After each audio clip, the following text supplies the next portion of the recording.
There is nothing wrong with your radio. Do not attempt to adjust the volume.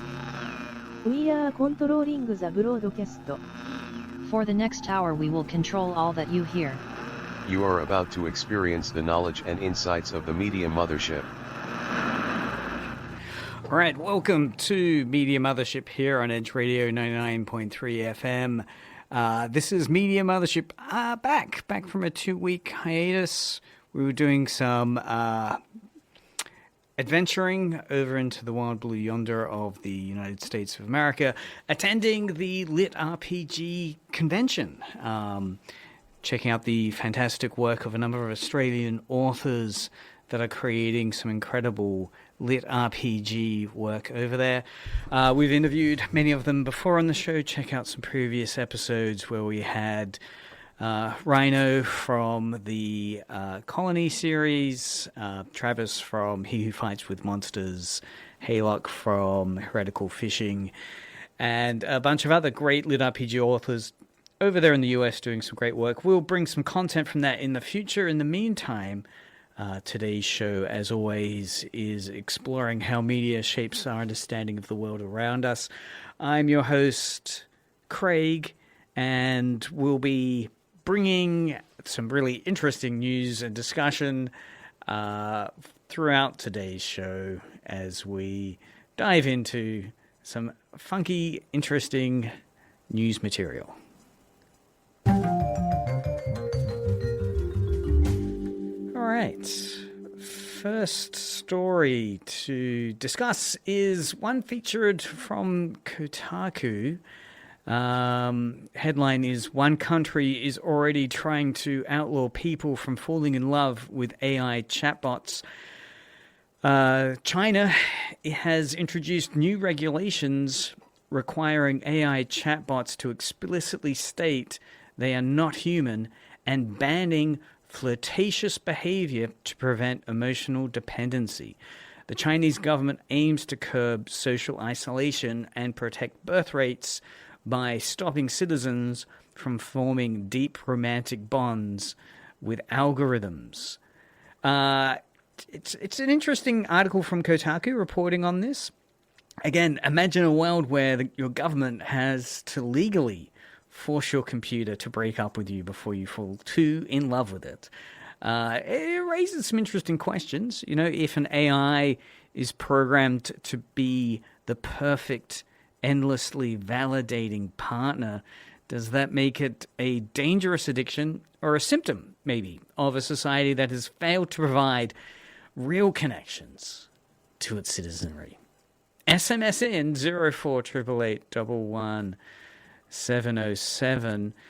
An interesting detail from this article in Otaku reporting on the Chinese government's attempts to outlaw people falling in love with AI chatbots is that while some rules mirror US laws and Australian laws that are addressing AI chatbot use, China's approach is much more comprehensive.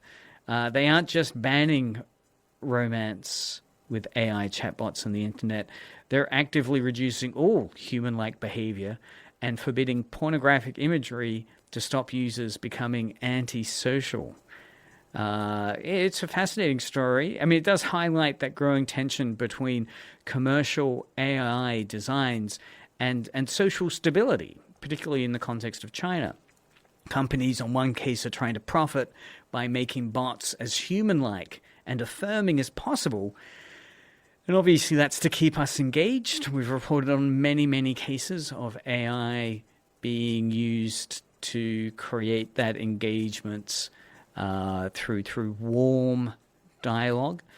But governments are now stepping in to say that perfect digital companions are actually a public health crisis that threatens real-world family structures. So that's the discourse coming out of China at the moment. A really fascinating government top-down effort to address concerns around AI humanism, I guess. And following on from that, equally, another article framing this idea of how AI is changing human behavior. So moving from China moving to restrict emotional attachment to AI companions, to an article coming out from IGN.com. Researchers accidentally discover an extremely unusual ChatGPT user. The article's headline, amusingly, is ChatGPT fiction prompt researchers. So these are researchers doing research on prompts used with LLMs like ChatGPT. Anyway, these researchers have accidentally stumbled upon a super user who repeatedly requests story featuring pregnant characters from Doki Doki Literature Club. So this article basically is a fascinating deep dive into how researchers who have studied how people are using AI to write fiction. So these are people who are writing fictional stories and using AI just to quickly get those stories done and put up on the internet. Anyway, these researchers have stumbled across an obsessive user who generated hundreds of stories about pregnant characters from the Japanese fictional series Doki Doki Literature Club. And Doki Doki Literature Club is a popular visual novel out of Japan. Anyway, this super user was part of a small group responsible for the majority of AI-generated fiction in a data set of over 500,000 conversations.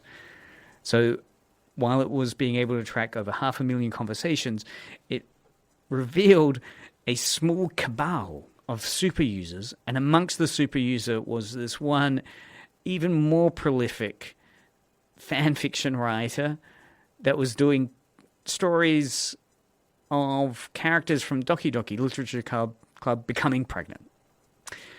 Three interesting main points, I guess, coming out of the article is that 34% of all ChatGPT conversations in the study were for fiction, with fan fiction and erotica making up most of it. Of this, a tiny 2% of the users created 80% of the AI fiction prompts. So of the fictional content they were looking at, 80% of that content was being created by only 2% of the user base. And this included the infamous, hugely prolific DDLC, Doki Doki Literature Club, pregnancy fanfic superfan. Many prolific users fall into two categories, the article goes on to say. You've got the infinite story demanders. So these are fiction that's been created basically repeating the same story endlessly. So like a 80s sitcom. And then the second prolific user category are the story cyclers. These are stories that loop through variations before switching topics. So they'll just move from Doki Doki Literature Club to Neon Genesis Evangelion or whatever is trending next, but with the same basic story, but creating variations based on the text.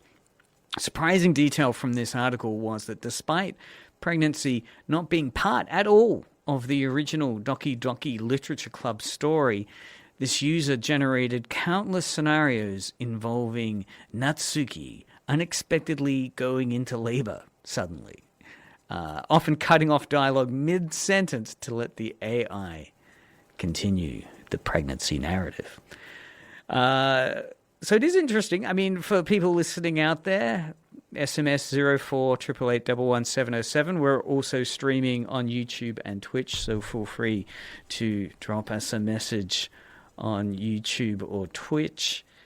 And it is interesting to notice that, what do we think? Do you think AI is just reflecting our weirdest creative urges in a case like this? Or is it amplifying them in a way we don't fully understand yet? Is wanting to have your characters from this Doki Doki Literature Club story becoming pregnant suddenly and unexpectedly simply a weird creative urge?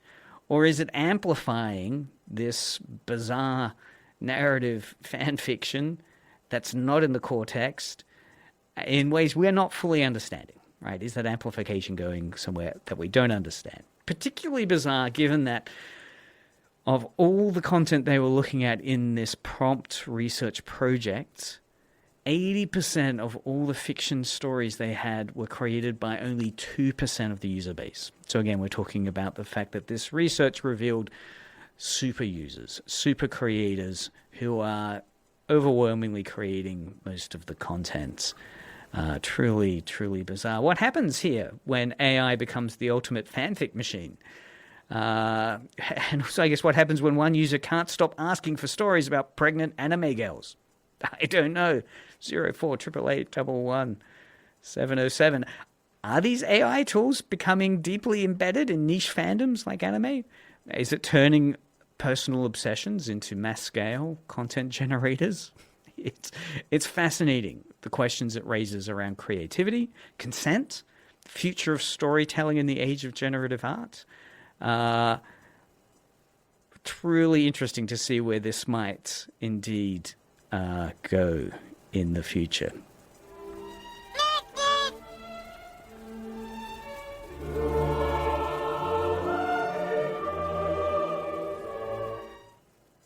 Yes, following on from that story, IGN today have reported Elon Musk claims that before the end of 2026, Grok will make a full-length AI movie of the Odyssey that is historically accurate and true to the art of Homer.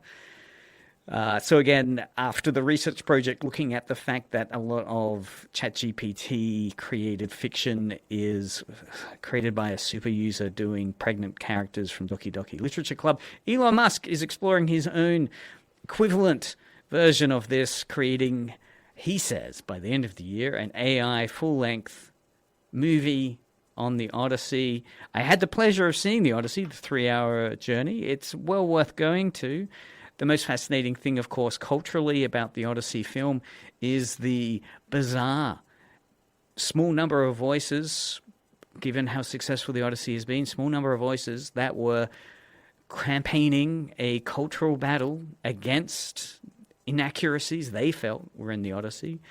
So Elon Musk, of course, here is claiming that Grok will produce now a full-length AI-generated movie of the Odyssey by the end of 2026. One, he says, will be, quote, historically accurate and true to the art of Homer, unquote.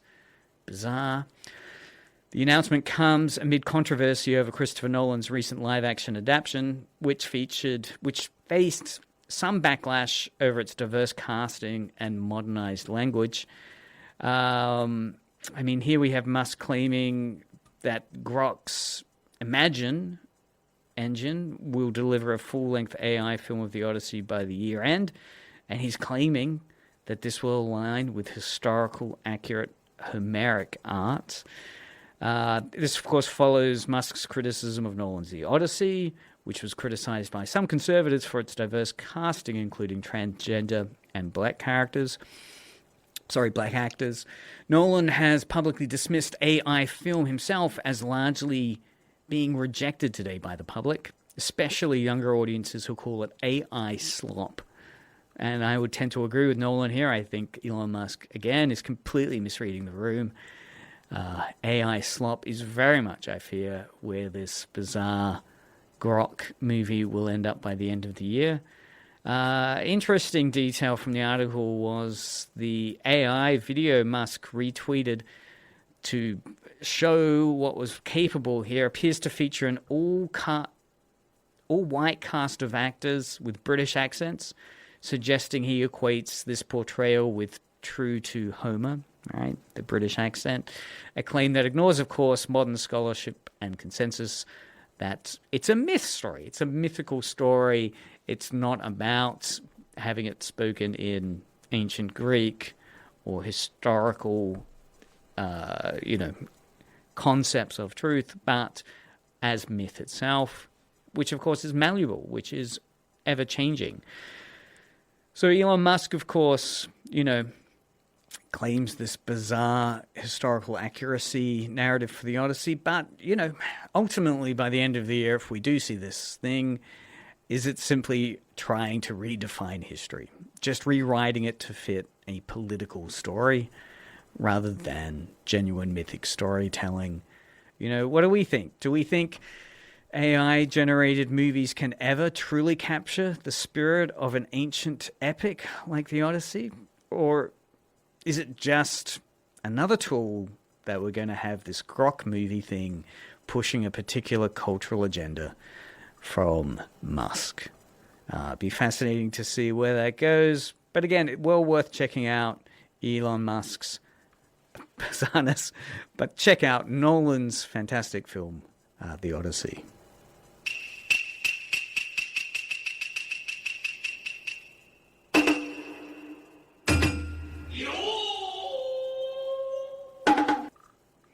Yeah, quickly moving to the next interesting story around the way in which media shapes our understanding of the world around us.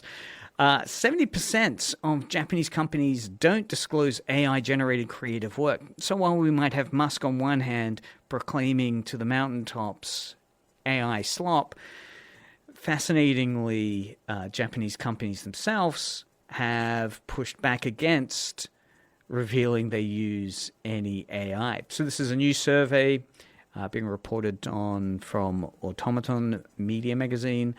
A new survey reveals that while nearly 60% of Japanese corporate creatives are using generative AI, over 70% of those companies are actively hiding the fact.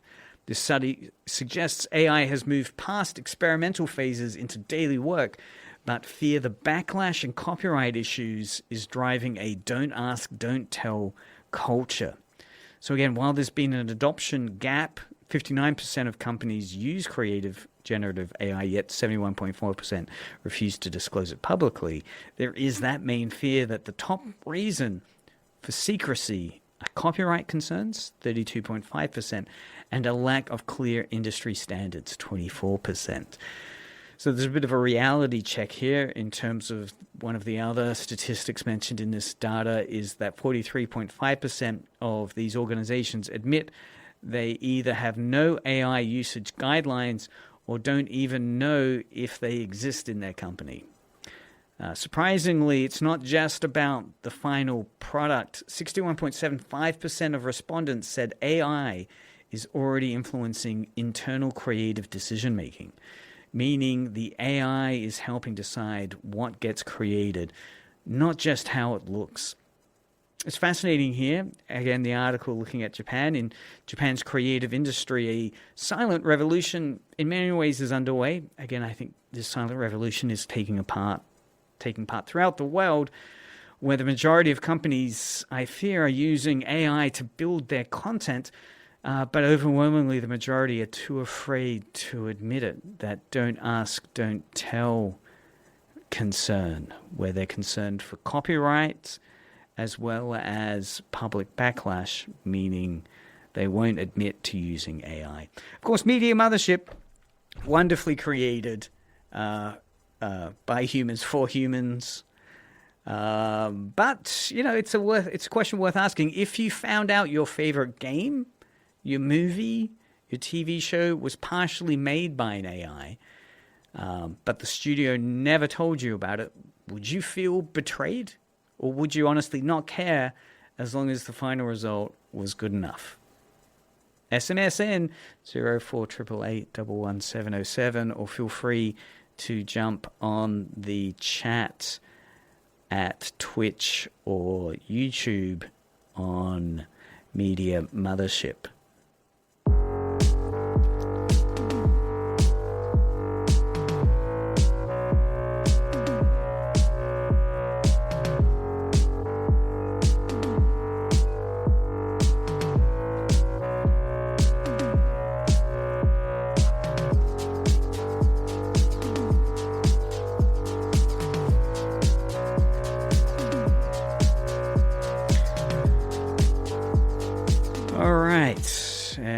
We're back. You're listening to Media Mothership with Craig Norris. As always, we look at how media shapes our understanding of the world around us. And we're covering some really fascinating stories around the ideas of media content creation, and particularly, of course, the impact AI is having on today's society and the ways in which it gets created. Gizmondo, on the idea of AI, recently reported that a study tried to quantify how many LinkedIn posts are 100% AI. It's a lot. It's not shocking that people on LinkedIn use AI, but they use it so much, points out the article in Gizmondo. Basically, a new study by AI detection firm Pangram reveals that AI-generated content has flooded social media, with LinkedIn leading the charge at 41%. That's right, 41% of long-form posts are flagged by their detection software as fully AI-made. 41%, so just under half of everything you're going to read that's a long-form post on LinkedIn is AI written. The data suggests that what looks like authentic professional insight on major platforms is increasingly simply written by an algorithm. So 41% again of this long-form posts and 30% of short-form content on LinkedIn are flagged as 100% AI generated with zero, apart from the prompt, human involvement. This far exceeds any other platform that's creating social media content. What's interesting here, the article points out, is this human illusion, particularly on Twitter or X. While only 9% of standard X or Twitter posts are AI, 46.8% of long-form articles on LinkedIn are not fully human authored, meaning nearly half are AI or human AI hybrids. On Reddit and Substack, these are considered a little more as outliers within this research, trying to first find how many posts are actually AI written. On Reddit and Substacks, you have that the research claims that these platforms remain the most human, with long-form AI content sitting at just 13% for Reddit and 10% for Substack. It's surprising that the study again has highlighted a bizarre inversion where Substack and Reddit, particularly Substack, which has short-form content, it's only 12% are AI-based. And actually, that's a higher rate of AI generation than the platform's signature long-form essays on Substack, which is at 10%. So the short content, much more likely to be AI. Well, a little bit more likely to be AI, whereas the long-form essays are less likely to be AI at only 10%. Suggesting users might be using AI for quick updates rather than deep dives in Substack. So it's interesting, consider that. I mean, before you take that virtual, career advice from LinkedIn to heart, ask yourself, are you reading a human's experience or are you really just reading a really good algorithm written response? If you knew that 40% of the advice you were reading on LinkedIn was written by an AI, would you still trust the person that posted it? SMS in 04888 11707 or send us a message on the chat on YouTube or Twitch. Here on Edge Radio 99.3 FM.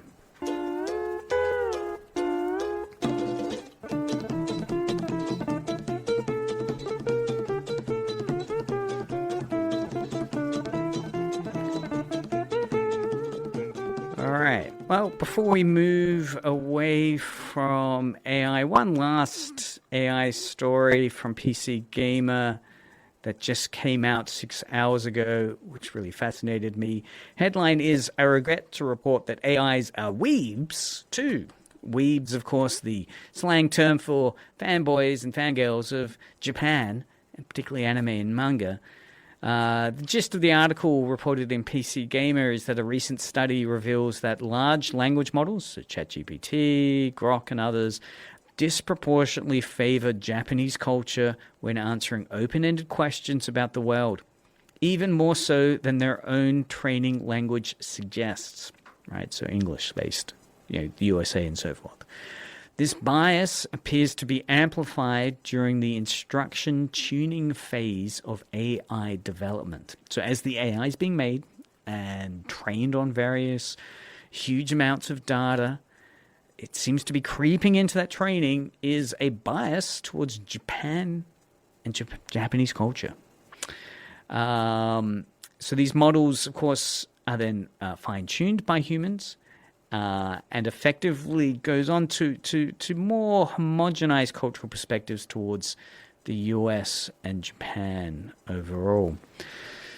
So this exogenous bias, while AIs naturally answer in the culture of the language used, so if you're using French prompts, of course you're getting in-language French answers. When they reference other countries, so when you're referencing the experience of countries outside your geolocation that the AI is responding to, so if you're asking questions more broadly about the world around you or what happens in other countries, so not the country you're living in that the AI knows about, it's going to defer to Japan as overwhelmingly its favorite choice to define its answer as what's happening on the rest of the world. So it appears in the models they were testing, in 6 out of the 8 models, this Japan bias was showing up. Again, the article points out that this is a tuning problem. The bias isn't just in the raw data, it gets worse after instruction tuning. Researchers found that fine-tuning models to be helpful actually strips away diverse cultural references, funneling answers towards just the USA and Japan. So the article refers to this as the weeb effect. The study suggests that as the internet becomes more dominated by AI, the long-standing human tradition of fetishizing Japanese media, I guess those lolicon anime fanboys, so this fetishizing of Japanese media is being automated and amplified by the machines themselves. So again, it wonderfully reverberates into that early story we had of ChatGPT researchers discovering Doki Doki Literature Club pregnancy fanfiction. Again, a sub-example of the weeb effect that's occurring via AI. And the fascinating thing here being that, the amount of, I guess, 4chan, Reddit, chat content that's around manga and anime and Japanese culture has meant that this is becoming an automated environment, amplified, so the amplification of this existing data set by the machines themselves, deferring to Japan or the USA as kind of global norms when it's asked for questions beyond your country of origin. So the study suggests 31,680 questions across 24 languages found that the bias towards Japan was so strong that it appeared in 7 out of 11 cultural categories, like questions about food, questions about dance, questions about belief, all responded. 7 out of 11 of the cultural categories that were being engaged with all responded with Japan as the prime answer, whenever the AI wasn't just repeating the prompt's native culture.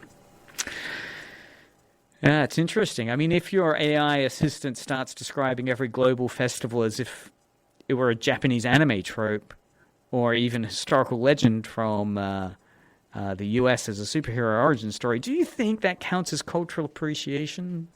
Yeah, is this soft power? Japan, USA soft power? Or is it just actually a more infamous type of digital colonialism? The idea of an amplification of existing cultural centers of gravity, Japan's manga and anime boom, USA's Hollywood and media empire, reverberating in AI defaulting to USA and Japan as digital colonialism. It's a troubling thought to dwell upon.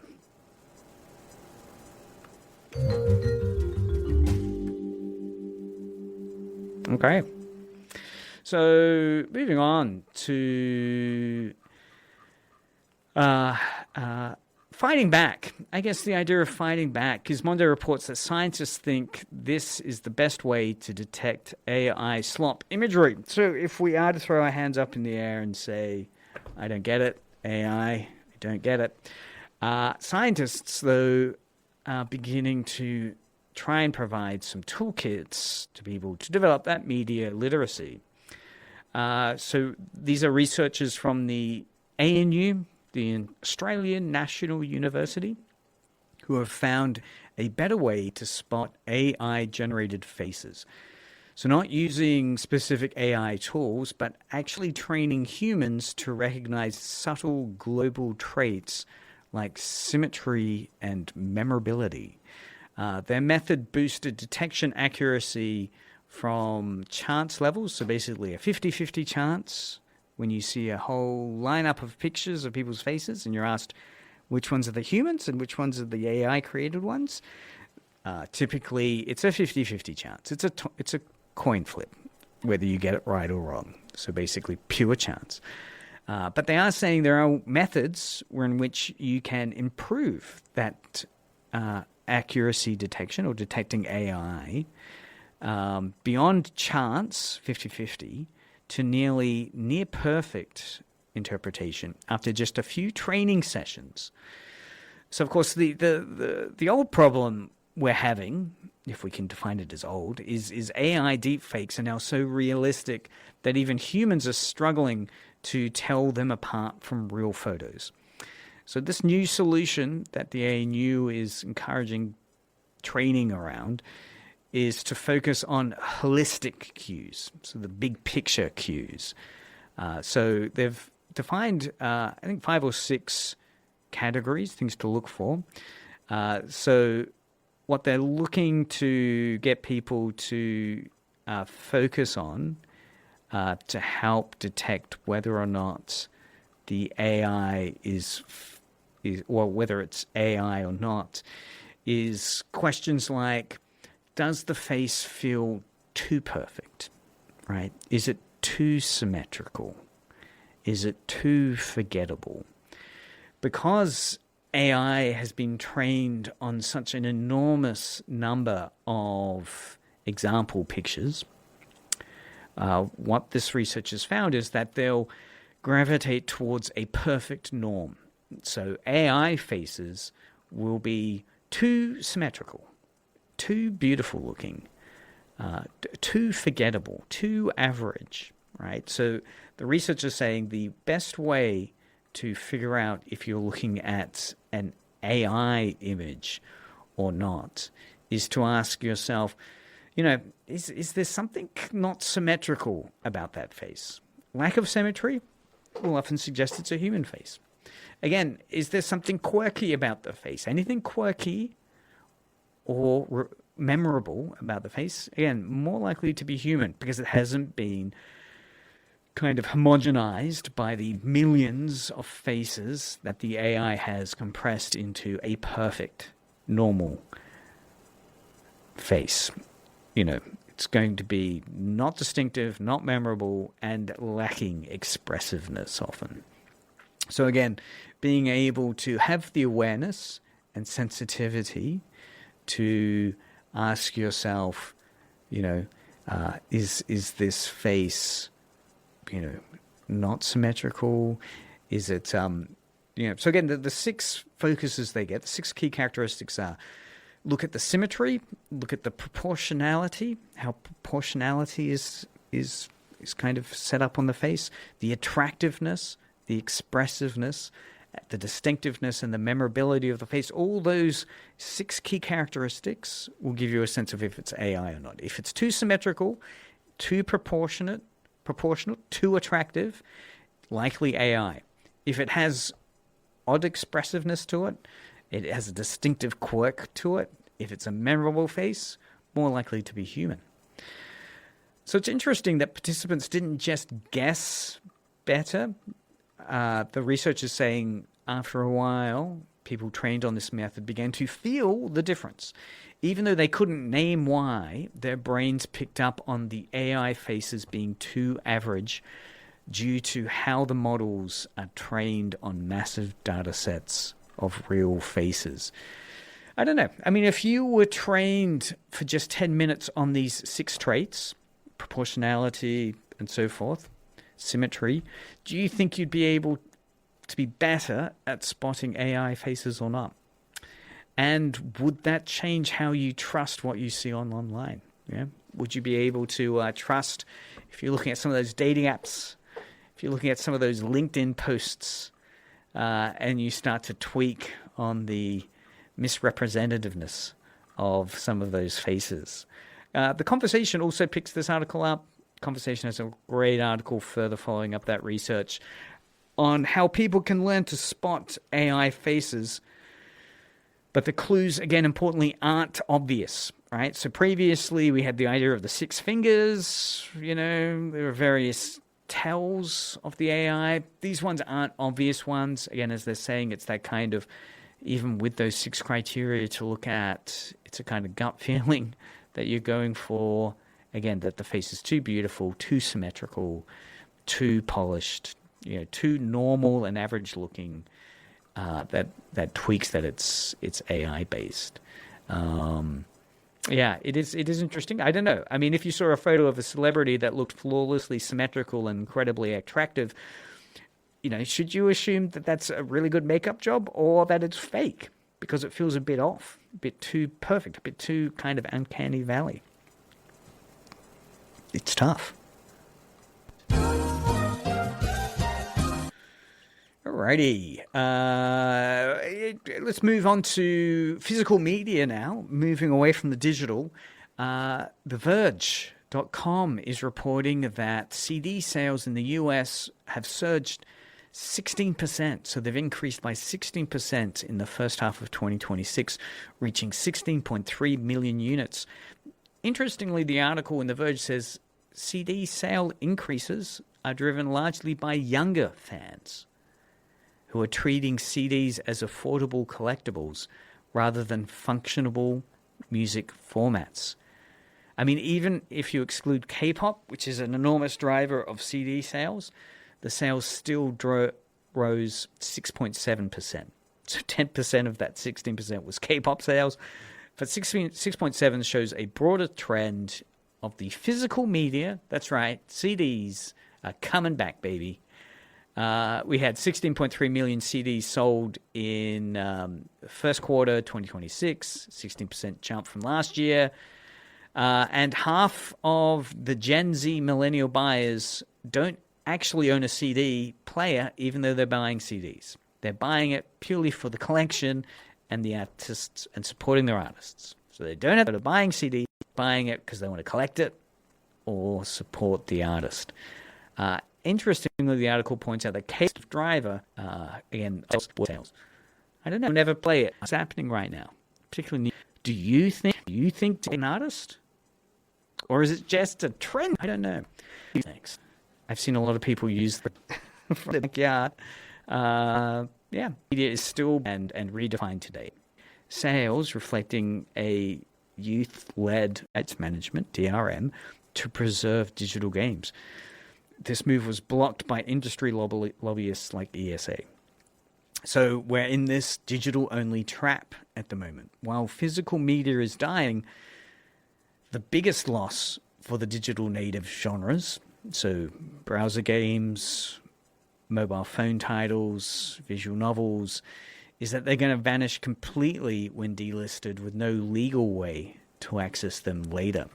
It's interesting. I mean, it's surprising that the vast majority of video game sales from the last 20 years are actually being preserved today through piracy, not by official archives.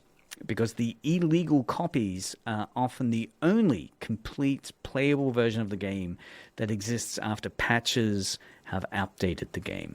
Again, that's reported on in the Games Radar website. It's troubling. I mean, Sony's just pulled the plug on physical discs, but the real nightmare for game history maybe isn't the hardware disappearing, the loss of those physical discs. It's the laws that are keeping us from saving the games themselves. I don't know. If your favorite game from 2010 is delisted today, right? So it's removed from the Steam store, it's removed from PlayStation, Nintendo. If it's delisted today, you can't buy it anymore, and the servers are down, is that game effectively dead forever? Or should we expect a Save Our Games movement to make preservation legal in the future, to try and overturn those laws? I mean, this has followed up Hideo Kojima, the well-known video game designer, has also expressed his concerns that, to quote him directly, eventually even digital data will no longer be owned by individuals on their own initiative. Yeah, troubling stuff facing PlayStation.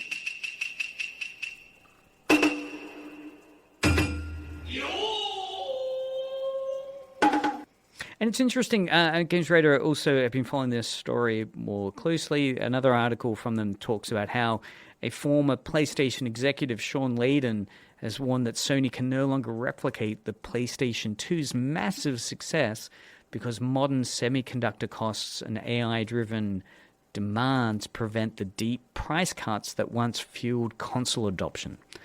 While the PlayStation 2 sold nearly 160 million units, partly due to becoming an affordable, mid-cycle, so halfway through its life cycle, it plummeted in price. It became the DVD player of default, the game player of default. It was so cheap to buy. Sadly, today's hardware prices are stuck in high cost, right? The cost of RAM is not lowering. In fact, many current game consoles, even though they've been out for a few years, are increasing in cost as RAM and other memory goes up. So it's making this kind of repeat of the PlayStation 2 mass adoption and the volume that it entered people's homes in impossible to see in today's current generation. So this is being seen as the AI squeeze. Chip manufacturers are prioritizing AI and crypto over gaming consoles, causing supply shortages and keeping hardware prices high. The price cut era is basically over. Consoles used to drop in price halfway through their life cycle to hook budget gamers, but the ex-Sony boss now is saying that economies of scale that they're dealing with today have meant this strategy is dead. There is no price caps. In fact, only price increases for games consoles as they get later in their development cycle, their life cycle. The PlayStation 2 benchmark is now a historical anomaly, right? Nearly half of PlayStation 2's 160 million sales happened after its price dropped to US $200. A strategy Layden believes will never happen again with today's costs. So yeah, it's interesting to consider the PlayStation 2's status as the best-selling console ever wasn't just about having great games. A massive portion of those 160 million units of PlayStation 2 hardware that was sold was specifically because the console became so cheap. And this was at the end of its life cycle, a tactic that's now financially impossible for manufacturers.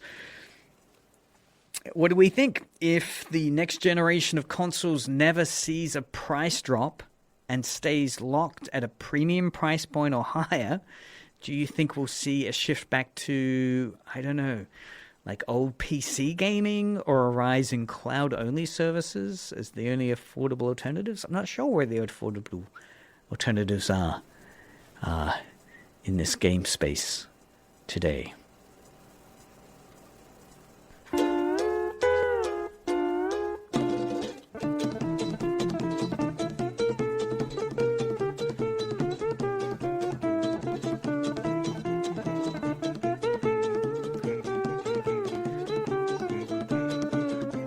All right, one or two quick last stories to end up. We're pretty much at the end of the show. Interesting little comic book story here being reported by CBR. The latest iteration of Batman, Absolute Batman. So it's the new version of Batman relaunched in the Absolute universe. Tweaks, changes, quite a different world that this Batman lives in. Still the basics of Batman, but it's a revisioning of him. Anyway, this Absolute Batman world, Scott Snyder's acclaimed reinvention of Bruce Wayne. The title is, the headline from CBR is Absolute Batman's success credited to surprising Gen Z trend. So the article is arguing that Absolute Batman's gone viral largely because of TikTok, with creators driving Gen Z interest in the comic through TikTok.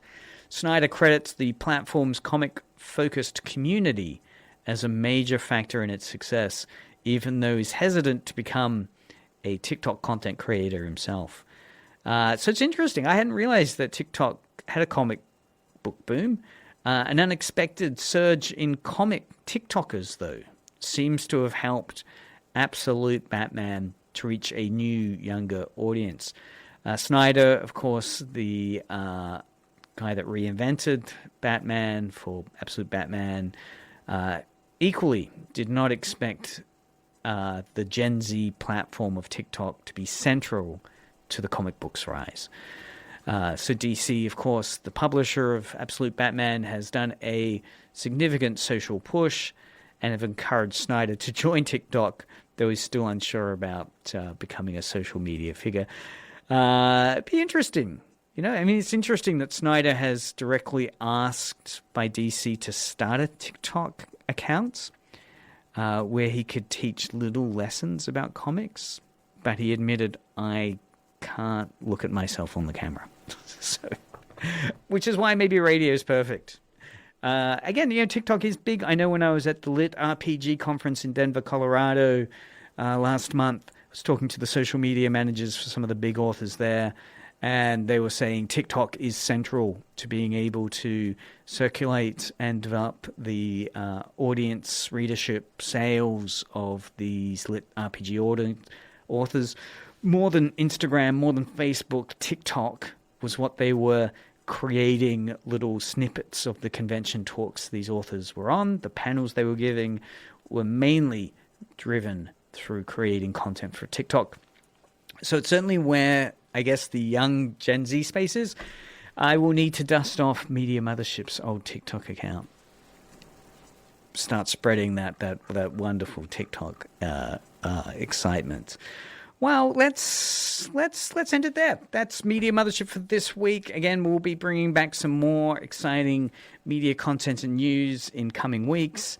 Keep listening now. Pay attention to some fantastic music coming out of Edge Radio.